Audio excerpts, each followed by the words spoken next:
në këtë atmosferë dhe në këtë frymë politike e cila është në kuvend ose në mungesë të kompromisit, zgjedhjet janë vetëm zgjedhje. Tash po shihet që pashmangshëm ne po hymë në një palëzgjedhje të reja të jashtëzakonshme parlamentare, përkundër që një zgjidhje e përkohshme ose ndërmjetme do të mund të ishte një qeveri e pakicës me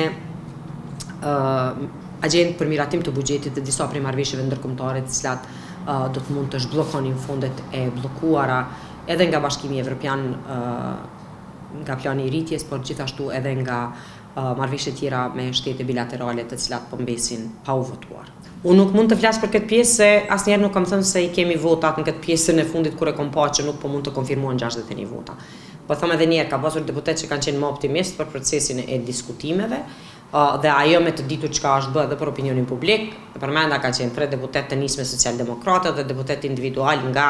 pakicat jo shqiptare, jo sërbe, gjithsesi nga komuniteti jo shumicë, jo sërbi, jo shqiptar. Edhe për te asaj të tjera informacione për deputet individual nga parti tjera shqiptare, gjithsesi nga 3 partitë e dritashme opozitare nuk kam, gjithsesi nuk kam informacion për diskutime, ma shumë ka qenë ndoshta perceptimi përgjithshëm, sidomos në raport me deklaratat e tyre kur ishte blokada e kuvendit, siç ishte rasti të deputeti Aleancës Bek Berisha e disa deputet tjerë që ndoshta janë pa mundësi ose hapësirat që mund të ketë diskutim. Por përgjithse për to ka qenë lëvizja vetëvendosje, gjithsesi kryetari dhe kryeministri Kurti, ndërsa për disa nuk rezultoi kjo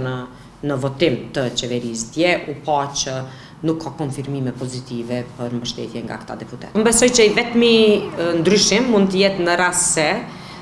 ka vullnet të deputetëve caktuar për të votuar qeverinë dhe mandatari, në këtë rast kryeministri Kurti, mund të garantojë se i ka 61 vota dhe të thirret një seancë tjetër brenda afatit kushtetues. Kjo është e vetmja formë.